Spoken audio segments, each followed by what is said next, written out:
Hello and welcome to the Podium. I'm your host, Ninyasha. Today we're discussing the topic that's both culturally significant and highly debated, Lobola in modern Africa. Joining me is the founder of the Podium, Leon. Leon, thank you for being here. Can you tell us about a bit of what inspired you to start the Podium and what our platform is all about? Okay, thanks Ninyasha. The Podium is a space for open and honest discussions about topics that matter. We as the Podium, we actually aim to push the boundaries of talk and explore complex issues from different perspectives. As the Podium, we aim at creating a platform for thought-provoking discussions on controversial issues shaping Africa today.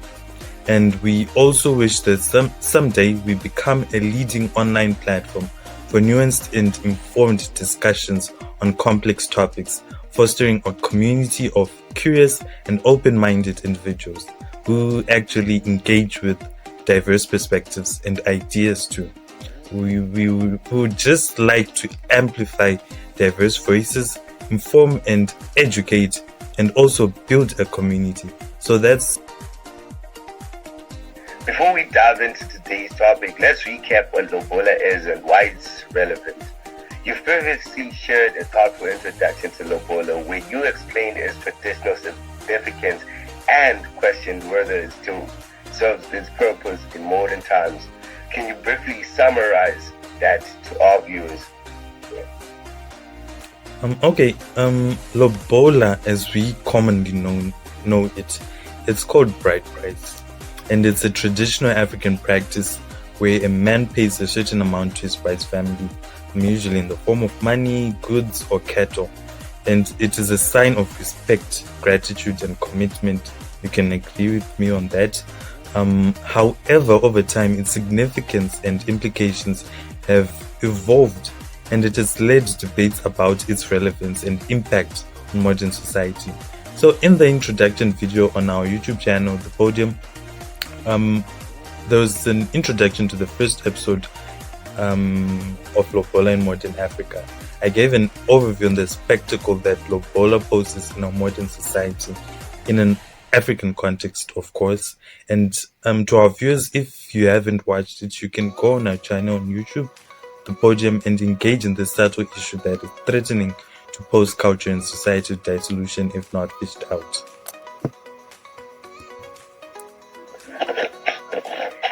Exactly. With that context in mind, let's dive into our discussion. In our first section, we explore the evolution of Lobola and its implications. Leon, how do you think the practice of Lobola has changed over time, and what are the implications of this evolution? Okay, so Lobola, it has become more commercialized and it has lost its original symbolic meaning. It's evolved to reflect changing economic condition, but this has also introduced new challenges. The practice has been influenced by westernization and urbanization, altering its traditional significance. So actually, others are now seeing Lobola as a source of income for families, potentially leading to exploitation. And also the practice is facing scrutiny for its potential impact on women's rights and empowerment. Well, don't get me wrong on this. It's important culturally for this practice to occur, like between the groom's family and the bride's family. But is it still serving its purpose in modern Africa?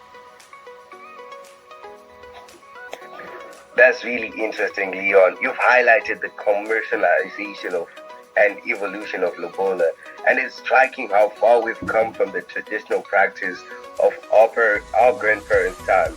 I mean, back then, Lobola was just simple, a meaningful exchange between families.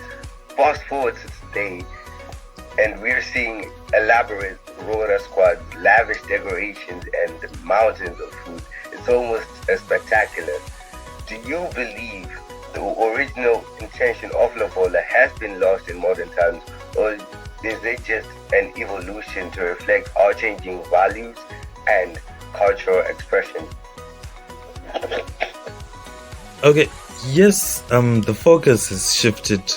It has shifted very drastically from family union and respect to financial transactions.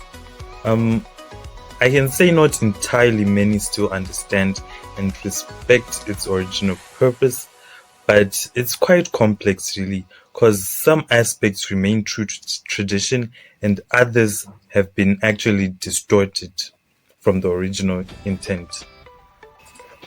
Right. So, how do you think we can balance preserving cultural heritage with adapting to changing social values?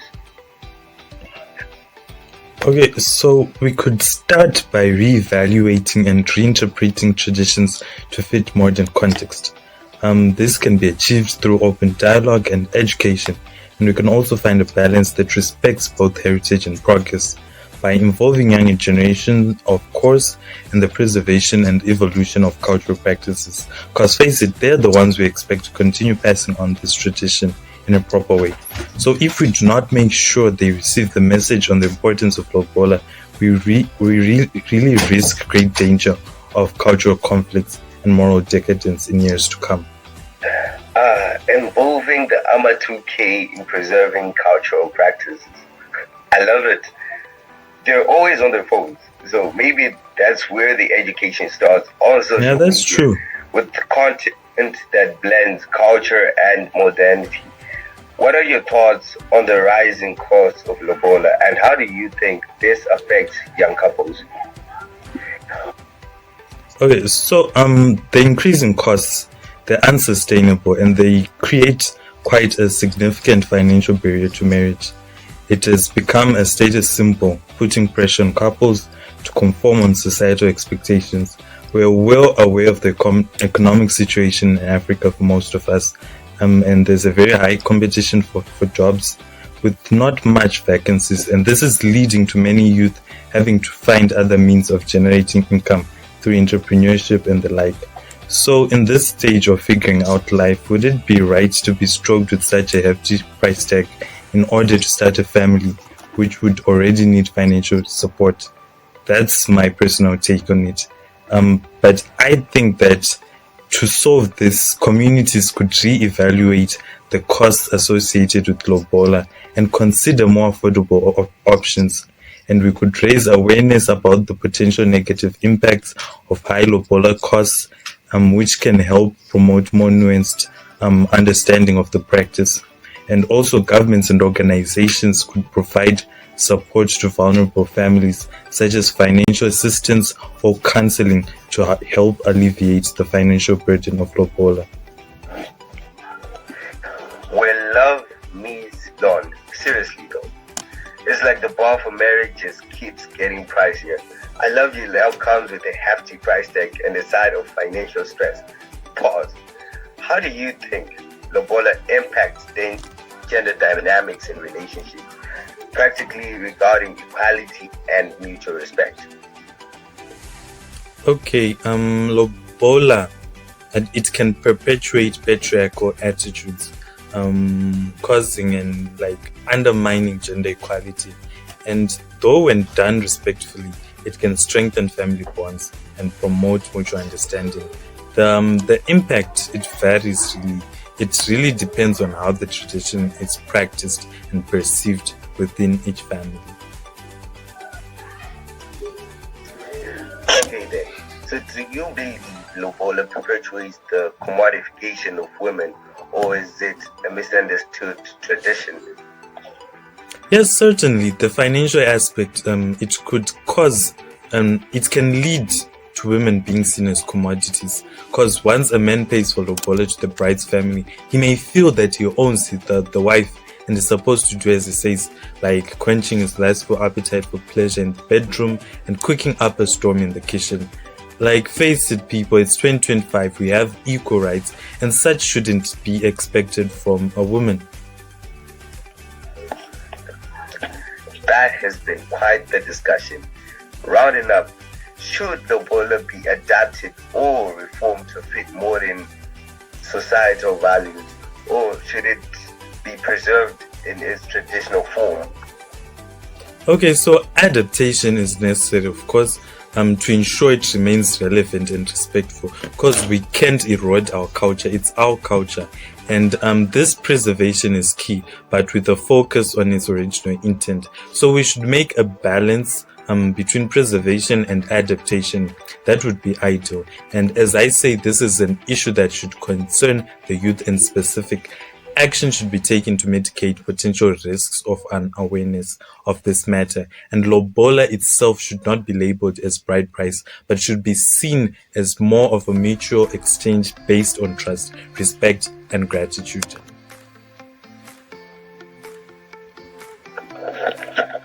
Thanks, Leon, for sharing your insights on Lobola. It's clear that this topic is complex and multifaceted. As we wrap up today's discussion, what do you hope our viewers take away from this conversation? Okay, let's take a step back and consider the broader implications. Cultural traditions like Lobola are woven into the fabric of our societies, but it's also essential to examine their relevance in modern times. So by doing so, we can work towards creating a more inclusive and equitable future where tradition and progress coexist. I hope our discussion encourages viewers to think critically and spark meaningful conversations. Lobola is just one example, but there are many more conversations to be had. Continue following and liking and supporting. Let's embrace the change. Let's embrace, and most of all, let's foster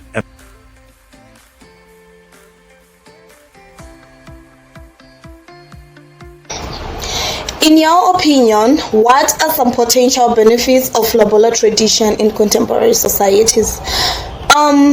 Honestly, I think one potential benefit of Lobola is that it strengthens family bonding and it shows respect for tradition. When done thoughtfully, it can be a beautiful way to celebrate the union of two people. For me, it's about cultural significance and the value of family more than just the financial aspect. It is also a way to honor our heritage. In your opinion, what are some potential benefits of Lobola tradition in contemporary societies? There are several benefits, and these benefits include cultural significance, strengthening family ties, and preserving cultural heritage. Despite there being an overwhelming growth in corruption within the negotiations, the cultural practice still proves necessary and very beneficial.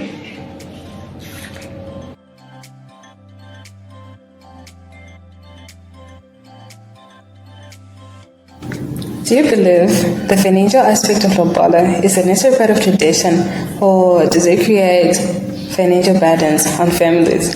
To be honest, I think the financial aspect of Lobola has gotten a bit out of hand. It's supposed to be a symbol of appreciation and commitment, but now it's often a huge burden on families. Some men are expected to pay huge amounts of money, which can lead to debts and stress, right? And on the other side, some families expect it as a transaction rather than as a gesture of respect. It's time to rebalance the tradition and focus more on the cultural and emotional significance rather than on the financial aspect of it. I'm a girl, but this has gotten a bit out of hand.